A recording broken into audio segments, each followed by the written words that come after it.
The silent observation.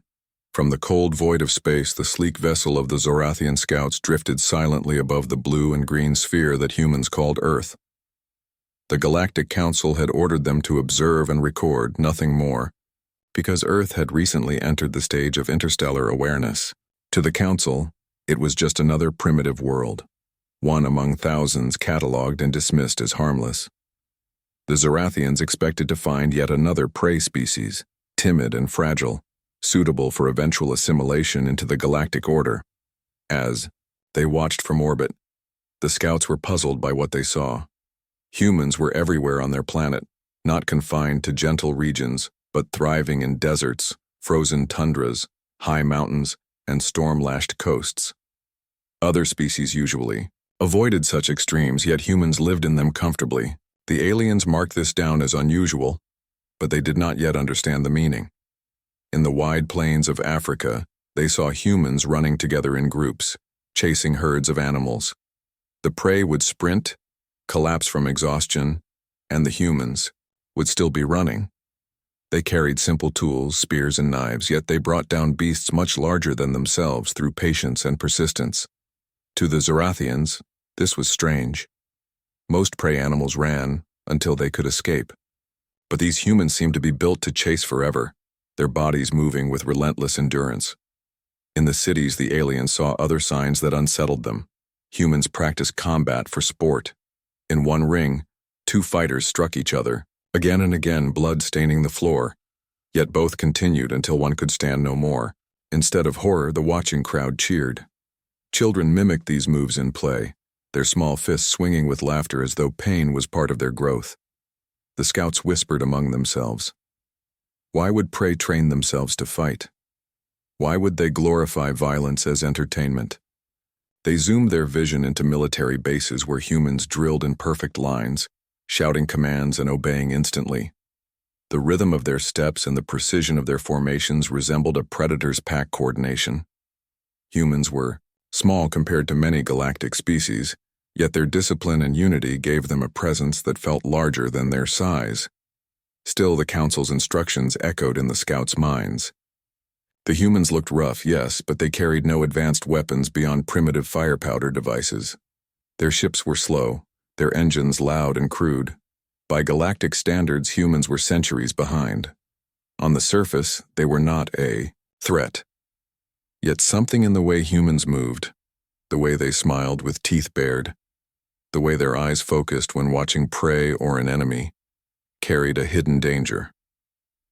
One scout recorded the image of a mother teaching her child to fish by hand.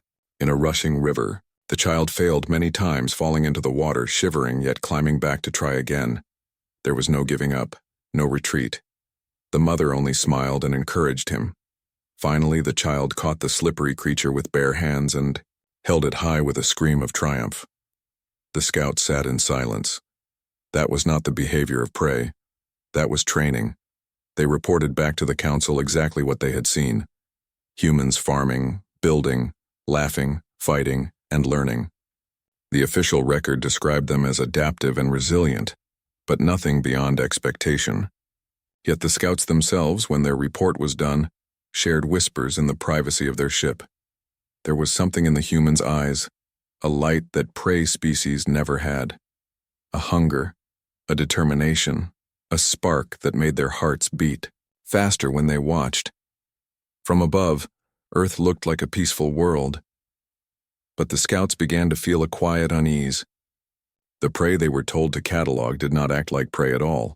First contact gone wrong. The Galactic Council had grown comfortable with its dominance over countless star systems, and when the Zorathian scouts delivered their reports about Earth, the Council dismissed most of the strange details as exaggeration. They believed humans to be nothing more than another primitive species who happened to display unusual survival habits. In their arrogance, they authorized a small hunting party from the Kraylock Dominion to visit Earth. The Kraylocks were known for treating weaker races as prey animals, taking specimens as trophies and demonstrating their superiority through intimidation. To them, this assignment was not a mission but entertainment. The Kraylock vessel descended into the atmosphere, its massive wings casting shadows over a human settlement nestled near a river valley. The villagers looked up in wonder and fear at the descending craft, its metallic hide gleaming under the sun. The Kraloks emerged with their towering frames and spiked armor, confident that the humans would fall to their knees and beg for mercy. They carried shock staffs designed to immobilize targets without killing them, for they wanted living captives to display before their lords. At first, the humans were stunned by the sight of the alien beings. Their children hid behind their parents. Their elders whispered warnings and their animals bolted from the fields. Yet when the Kraloks advanced, expecting the humans to scatter, something unexpected happened. The villagers did not run.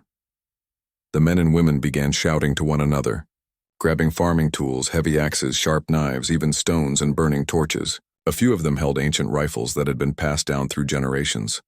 Their faces were pale with fear, but behind the fear burned a strange resolve. The Kraloks laughed at the resistance. They lunged forward, their shock staffs crackling, with energy, expecting the fight to end in a single sweep. Instead, the first alien was met by a farmer swinging a heavy iron tool that crushed into his chest plate. The Kraloks stumbled backward, wheezing in disbelief, as the humans swarmed around him with wild cries. Another Kralok fired his staff, stunning a villager, but 3 more leapt onto his back, dragging him down with their bare hands. The aliens had not expected prey to fight like wolves. The battle was chaos. Humans moved with desperation, but also with surprising coordination. They attacked from different angles, they shouted warnings, they shielded their children behind makeshift barricades. One woman threw burning oil onto the Kralok ship's ramp, forcing the invaders to retreat for cover. A young man fired his old rifle again and again until the alien metal cracked under repeated shots. The Kraloks killed several humans, but for every one that fell, 2 more surged forward with rage in their eyes. What shocked the Kraloks most was the refusal to surrender. Even when wounded, even when facing creatures far stronger than themselves, the humans fought on. One man who had been struck down rose again with blood on his face and swung his axe until he collapsed. A boy too young to carry a weapon hurled stones with unyielding fury, his small frame trembling with defiance. The Kraloks had hunted countless species, but never had they seen prey that refused to bow. The battle dragged on until the Kraloks, overwhelmed by numbers and burning with humiliation, retreated back to their ship. Their pride was shattered. They had expected an easy hunt, but instead had barely escaped with their lives. As their vessel lifted off, smoke rising from the burning ground, the villagers stood together in silence, bloodied but unbroken. They raised their weapons in the air, not as a threat but as a promise that they would never be taken as prey. The Kralok survivors sent word to the Galactic Council, their voices filled with disbelief. They spoke of humans who fought like predators, humans who turned simple tools into weapons, humans who fought even when death was certain. The Council laughed at these claims, mocking the Kraloks for their failure. Yet the seeds of unease had been planted. The galaxy had witnessed its first true glimpse of humanity's nature, and it was not prey that the stars had found, but something far more dangerous. The predators revealed. The Kralok defeat spread like a whispered fire across the Galactic Council chambers. Officially, the story was dismissed as a shameful exaggeration, told by a humiliated hunting party, yet the details clung stubbornly to the minds of those who listened. For centuries, the Kraloks had been feared for their cruelty and overwhelming strength, so the idea that a handful of villagers armed with nothing more than axes and rifles had forced them into retreat seemed absurd. The council mocked them openly, calling them cowards and fools, but even as the laughter echoed in the grand hall, there was unease in the air. The survivors of the raid carried scars on their bodies and in their pride, and while many wished to forget the humiliation, others spoke with grim certainty. They described the humans not as prey but as predators disguised in the clothing of simple farmers. They spoke of their relentless eyes, their screams of defiance, their refusal to break even when wounded. They told of how the humans fought as if driven by instinct, never giving up ground, turning pain into fury. The more they spoke, the quieter the council chamber became, until finally silence hung over them like a heavy cloak, yet arrogance prevailed.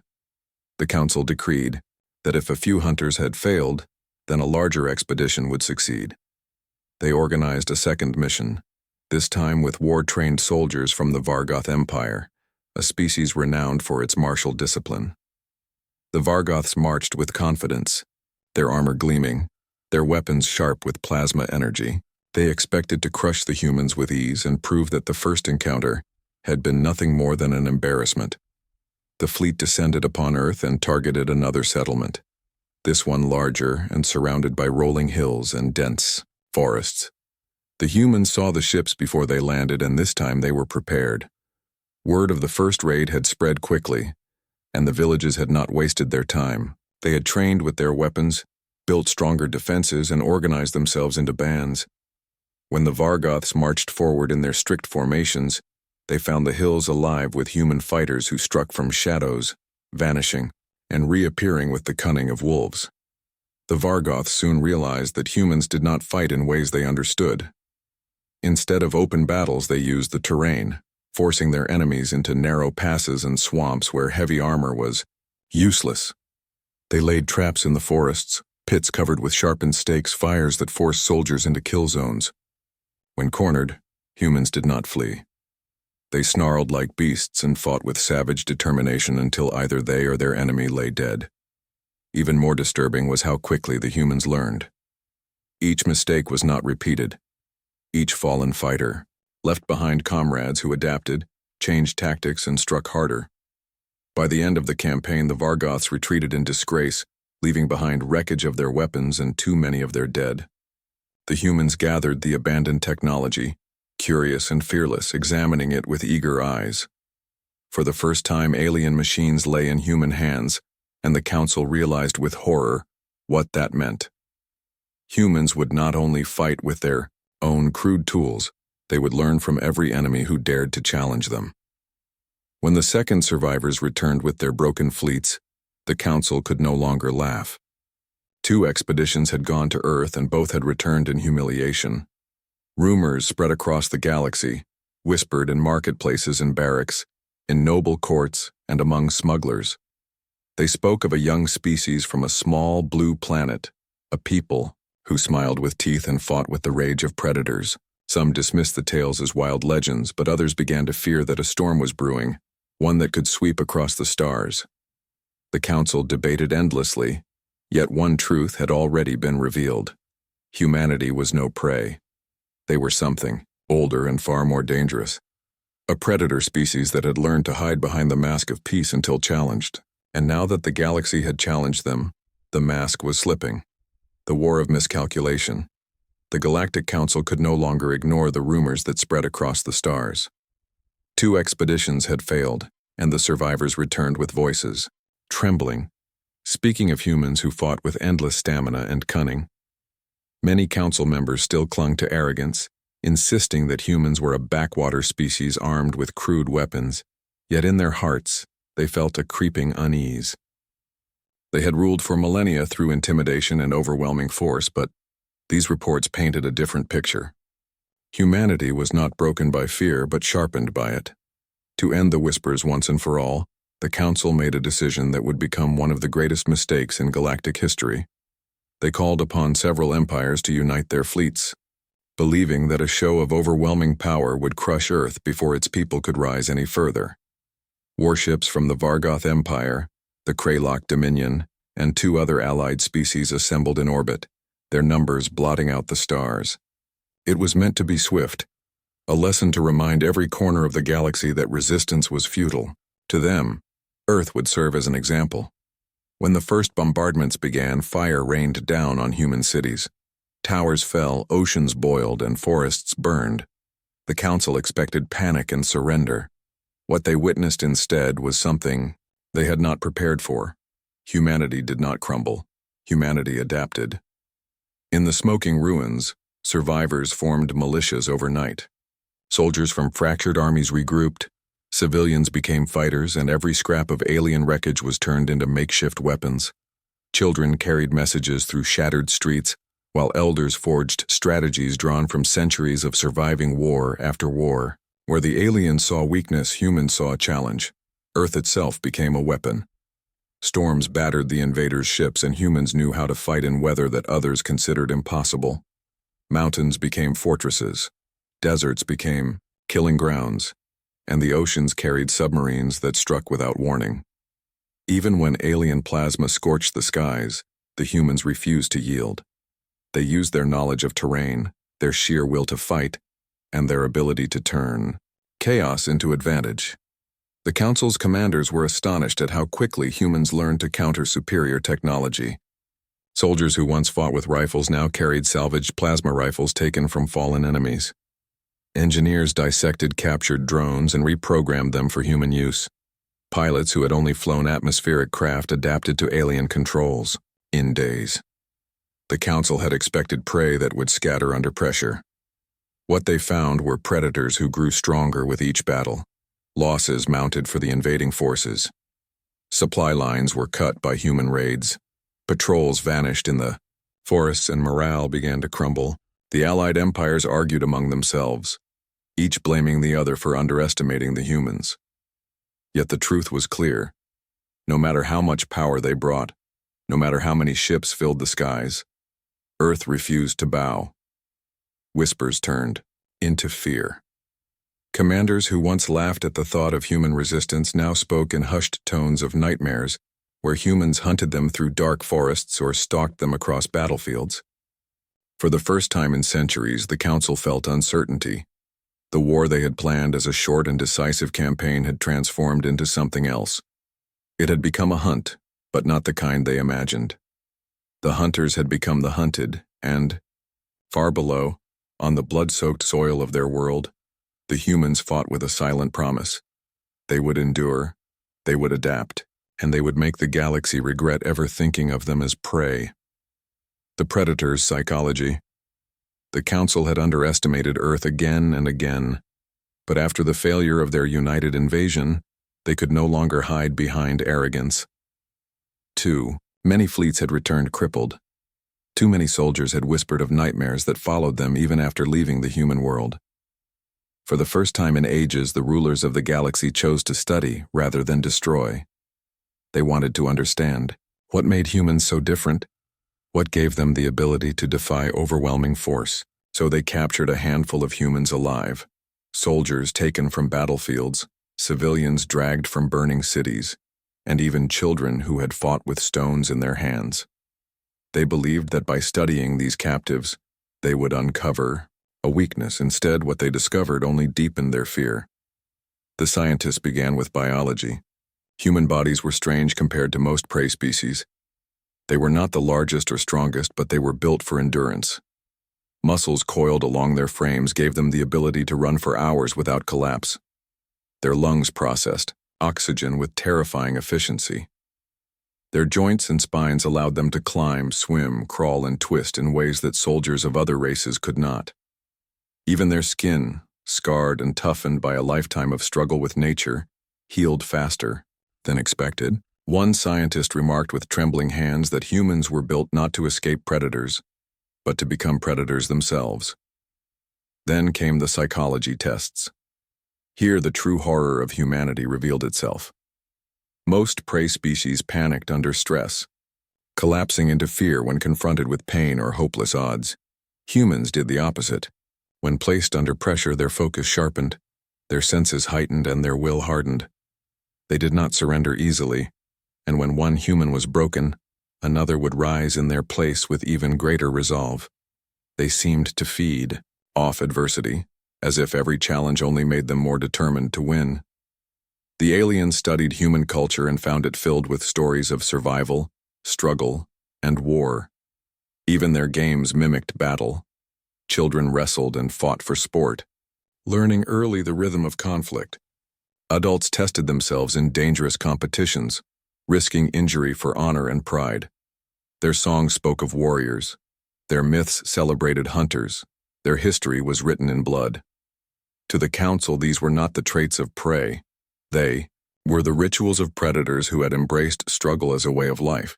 One experiment chilled the scientists most of all. A human soldier was restrained, his wounds severe. He was asked why he continued to fight even when victory was impossible. His answer was calm, spoken with eyes that seemed to pierce the very air. He said that surrender was worse than death, that to give up would mean betraying his people, and that even in dying he could inspire others to carry on. The scientists realized then that the greatest weapon of humanity was not their body, but their spirit. They were creatures who fought not only for themselves but for each other. Word of these findings spread quickly among the council. Some demanded that humans be exterminated before they grew any stronger. Others whispered that it was already too late, that every battle only gave humans new knowledge and new resolve. The council had believed they were facing a primitive world. Now they knew they were facing a species born from a predator's crucible, a people who hunted not just with weapons, but with unbreakable will. And as the galaxy debated in fear and confusion, the humans continued to rise. They were already studying the technology left behind by their enemies, already adapting it into their own designs. The predators of Earth were preparing to leave their home world, and when they did, the galaxy would discover that the true danger was not what humanity had been, but what it was becoming. Fear, across the stars, the reports of the scientists spread, beyond the chambers of the council and into the ears of every empire that held power among the stars. What was once laughter at the humiliation of the Kraloks and the Vargoths turned into whispers that carried unease. Traders repeated tales of humans who would fight with bare hands against armored soldiers and still refused to surrender. Smugglers carried rumors that Earth's armies had begun to wield salvaged plasma weapons. Soldiers who had faced them in battle could not sleep, their minds haunted by the memory of eyes that glowed with fury even when death was certain. Fear began to stretch across the galaxy like a shadow. In distant war zones, the change was already being felt. Human mercenaries had started to appear, volunteers who left their wounded world to sell their skill to alien factions desperate for aid. At first they were dismissed as curiosities, fragile creatures with crude origins. But when battles were fought, the humans proved themselves in ways that shocked even hardened veterans. They fought with strategies no one expected, using deception, patience, and sudden bursts of savage violence. Where other soldiers would retreat, humans pressed forward. Where others hesitated, humans improvised. Slowly, their presence turned, skirmishes into victories, and soon entire campaigns were being won because of them. Empires that once thought themselves unshakable now found their enemies bolstered by bands of human fighters. The council heard of pirate kings who begged for human protection and border lords who paid fortunes for even a handful of human warriors. To fight beside them was to gain hope. To fight against them was to invite terror. This reputation grew until even the mention of humanity caused unease in the minds of commanders who had never even seen Earth. The galaxy began to understand that humans were not merely another species but a force of nature. They were persistence predators, creatures that never stopped moving forward once they had chosen a goal. Their strength did not come from overwhelming technology, but from an ability to endure, to learn, and to strike with precision when least expected. Every failure only made them sharper. Every loss only fueled their determination. In this way, humanity spread its influence without fleets or empires, carried instead by the fear that lived in the hearts of those who opposed them. The council met again, their once proud voices laced with doubt. Some argued that humanity must be exterminated before their numbers grew beyond control. Others warned that every attempt at extermination had only made the humans stronger. No one wanted to commit their fleets, for no commander wished to face the predators of Earth. Alliances that had stood for centuries began to fracture as leaders argued over what to do. And through all this discord, humanity only grew more dangerous. On Earth itself, cities were rebuilding. Factories turned alien wreckage into weapons. Engineers who once worked with steel and oil now experimented with plasma and energy cells. Children who had survived the bombardments grew up with fire in their eyes and stories of defiance in their hearts. The human race was becoming something greater than even the council feared. They were becoming united not just by their world, but by the knowledge that the galaxy had tried to destroy them and failed. Word spread farther still. On frontier planets, alien settlers whispered warnings to their children. Do not provoke the humans, for they are death-given form. In the highest halls of power, Rulers dreamed of treaties rather than battles, but even those dreams were tinged with dread, for all knew that the moment humanity chose to rise fully into the stars, no power would ever force them back down. The fear was no longer confined to soldiers or politicians. It had become a truth spoken across every corner of the galaxy. Humanity was no prey. Humanity was the predator that the stars had never expected. The final lesson: the Galactic Council could no longer hide behind denial. Too many fleets had been broken, too many soldiers returned haunted, and too many rumors had grown into truths. Humanity had risen from the ashes of invasion, taken the weapons of its enemies, and spread its influence through fear and respect across the stars. The Council faced a choice. They could continue to send fleets and watch them vanish into the jaws of human defiance, or they could attempt something they had not done in centuries. They could seek peace.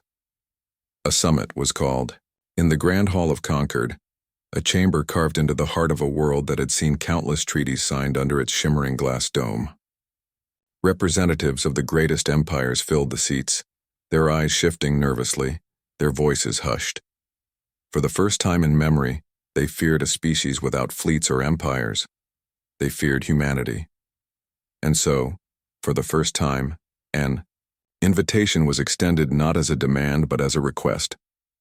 From the void came a single ship, human-made, patched together with parts from alien wrecks and crude Earth engineering, but carrying itself with pride.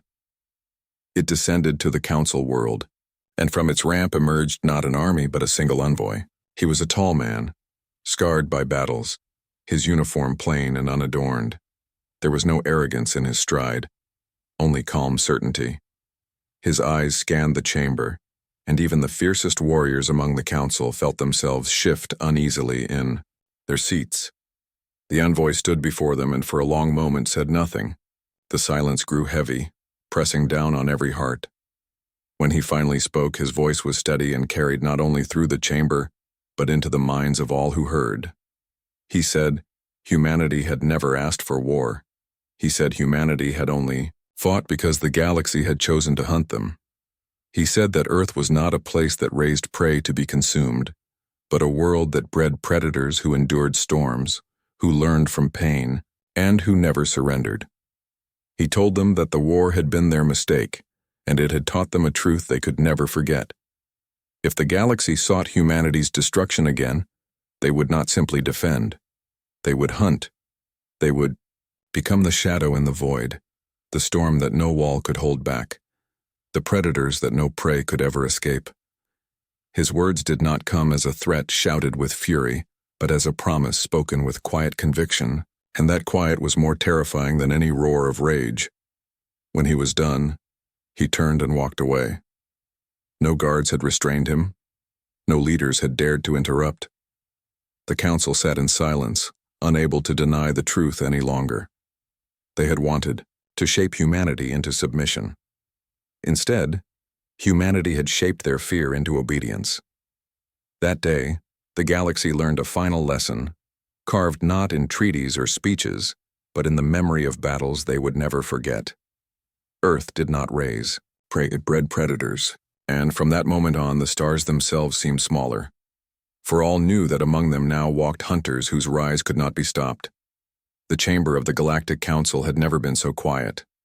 Races that once ruled the stars with unshakable pride now shifted uneasily in their seats, their eyes fixed on the single human who stood at the center of the hall. He was not dressed in shining armor or draped in banners of conquest. His clothes were simple, marked only by scars of battles fought, yet his presence filled the dome more than fleets or armies ever could. Every delegate in that vast hall felt the weight of something they had never faced before. They felt the calm gaze of a predator. He did not shout and he did not threaten. His words were measured like the strike of a blade sharpened for one purpose. He spoke of how humanity had never desired war, how Earth had only wished to be left to grow and breathe in peace, but when the galaxy descended upon them with fire and chains, humanity had risen as it always had. They had risen through suffering. They had risen through blood. They had risen because surrender was never part of who they were. He told them that humans had been shaped by storms and famine, by beasts larger and stronger, by a world that tested them every day. Earth was not gentle. It had never been kind. It forged them in hardship until they became what they were now. He told them that they had mistaken Earth for a nursery of prey, when in truth it was a crucible that birthed only hunters. Every word echoed against the crystal walls of the chamber. The alien lords who had enslaved countless worlds felt their hearts twist as if something unseen stalked them from the shadows. They had ruled with power and fear, yet now they felt what their victims had always felt, the gaze of a predator watching. From the dark, the envoy raised his head and said that humanity would not seek vengeance, for vengeance was not necessary. The galaxy had already destroyed its illusions. What mattered now was the truth. If ever again the Council or its empires chose to bring war to Earth, then Earth would no longer fight in defense. Earth would hunt. It would track its enemies across every star through every system until there was nowhere left to hide. That was not a threat but a promise, one carved into the marrow of his people. When he turned to leave, no one moved to stop him. The delegates sat in silence, their minds heavy with the memory of fleets shattered and armies broken, with the sight of humans who had fought to the last breath and beyond. They had learned a lesson too late, a lesson that would haunt the galaxy for generations. Earth does not raise prey. Earth breeds predators, and those predators now walked among the stars. The end.